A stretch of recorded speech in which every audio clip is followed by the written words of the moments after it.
This is the iPhone 10, the iPhone that had many firsts, the first iPhone to have an OLED screen, wireless charging, a notch, and the very first to have Face ID as well. So let's examine how this 7-year-old flagship holds up today, since you have requested it in our YouTube community page. So after spending years handling more recent boxier models, the phone's slim form factor is still a refreshing reminder that it is a groundbreaking design years ago. Now, it is fascinating how its curved edges is still preferred by many today, including several women that I've spoken to who preferred the older iPhone 11 design, which felt more comfortable compared to the sharper, more modern aesthetics of the iPhone 12 onwards.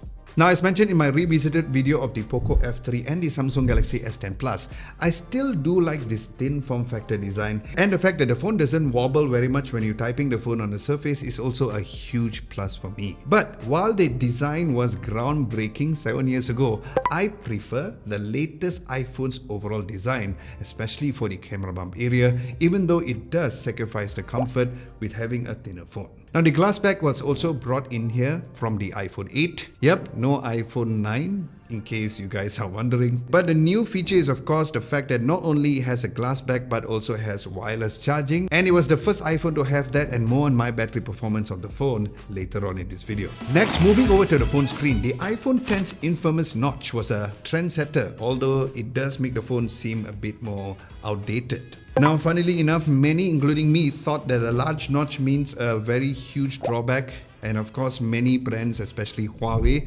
who always tends to copy the iPhone, and then now with the Mac, followed this whole bathtub notch in their phones. And while it was the first iPhone to introduce Face ID as well, that includes in the notch. But yes, I do feel it very distracting when I was watching videos on full screen. However, despite this, the phone supports Dolby Vision and spatial audio, making the viewing experience very immersive, but within a smaller size area when watching Netflix due to the notch. And while this OLED screen was great at the time of its release, the coating of the screen did not really age well, as it did smudge the screen very easily, which I find myself always wiping the screen as much as I can, where even viewing photos on the phone that I've taken, the screen smudges make the phone look less good. And speaking of taking photos, let's dive into the camera's performance next. Now, the iPhone 10 was the pioneer at its time, and this was due to its first neural engine in the A11 Bionic chipset. It was the king of portrait photos for people at that time too. But before going into the picture samples, let me bring you back to remind you what were the specs on the iPhone 10's camera, because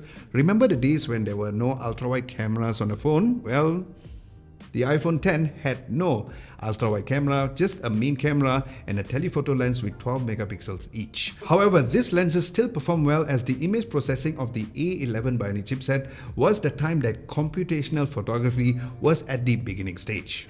So taking a look at the main lenses, yes, after 7 years, it still look good. From the dynamic range of the skies to the darker shadows too, the telephoto lens images also look great, and the phone can also increase the zoom level digitally up to 5 times zoom as well, which did retain the image decently when it comes to the image quality. But if you go towards the maximum 10 times zoom, here's where the quality will drop. But overall, the image quality on the main lens during the day was very comparable with other smartphones currently available out right now. Now, similar to when it was released, the portrait mode does not do a very good job of edge detection for pets, as the A11 Bionic chipset's neural engine was catered more towards portrait mode for certain objects, and of course for people, where it does an excellent job over there. Now, since there's no night mode on the iPhone during this time, you can expect a huge degrade of brightness, but to be fair, there was no noise in the darker areas of the image, and it did hold the highlights decently well, even for its telephoto lenses. Now, selfie photos during the day turn out great even with a lower value of 7 megapixels. However, the images only did look great if you are only aware on where exactly the light is coming from, because if it's backlit, you'll get a brighter image in the background than you as a subject as seen in these images. Then for nighttime selfies, once again, make sure to look for as much light as you can at the surrounding area. Otherwise, you'll get a very low quality selfie. But of course, even with so much light, the quality was not good as the daytime selfie. Then as for video, the rear cameras during the day was as good as the images. So was the 2x telephoto lenses as well. Image stabilization though was not the best compared to today's standards for both lenses. The front video cameras during the day had mixed results for the dynamic range. Sometimes it was good to light the background, sometimes it was not as good to like me as a subject, but the image stabilization was once again not the best. And nighttime videos was also similar to the pictures, where you'll need to get some amount of light at least, or a good amount of light, and the image stabilization at night also wasn't good at all. And here is an audio recording test on the iPhone X's microphone for a vlogging situation. Alright, so this is a video quality test and also an audio test, mainly for you to know whether or not you can still use the iPhone X for vlogging situation. First impressions, I know that the front video camera is not the most stabilized shots ever. So that is one of the main things that I feel is a little concern for some. Second of all, the overall dynamic range is inconsistent. Sometimes the skies are nicely exposed, sometimes it's overexposed, so keep that in mind. But let's see how, or hear how the overall audio quality is. Test 1 2, test 1 2, test 1 2. Now, one major thing to note is that, like the phone screen, the camera lenses also always needs a wipe before use, especially when taking photos at night, due to the aging of the lens coating. So maybe a brand new iPhone wouldn't have such an issue, but good luck finding one brand new, as it was the same of this particular lens coating when it comes to how it ages not very well on the Samsung Galaxy S10 Plus 2.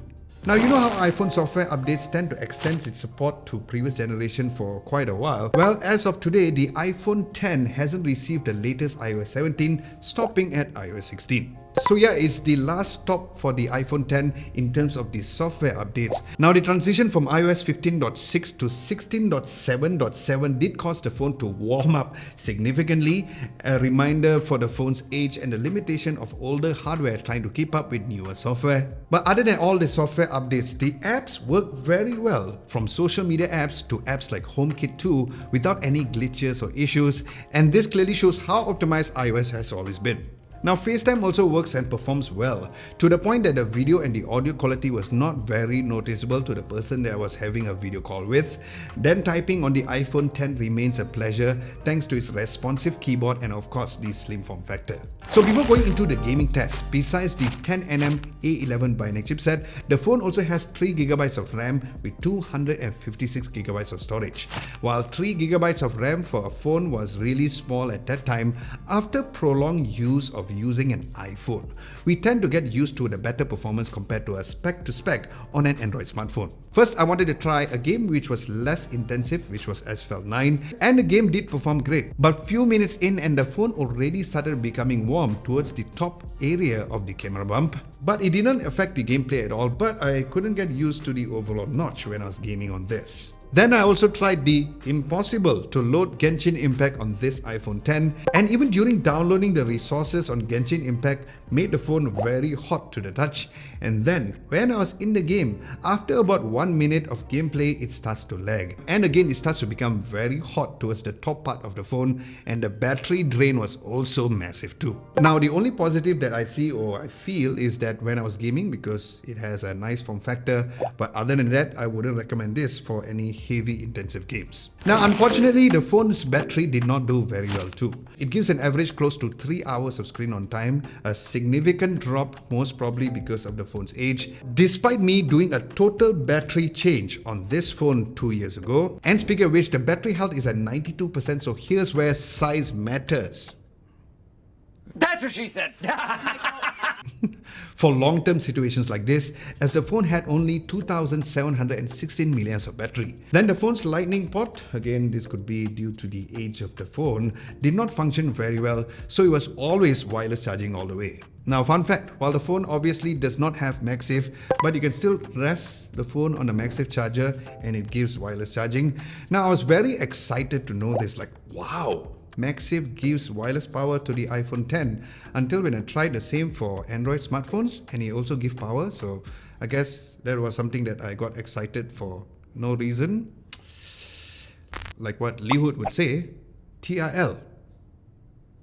Today I learned.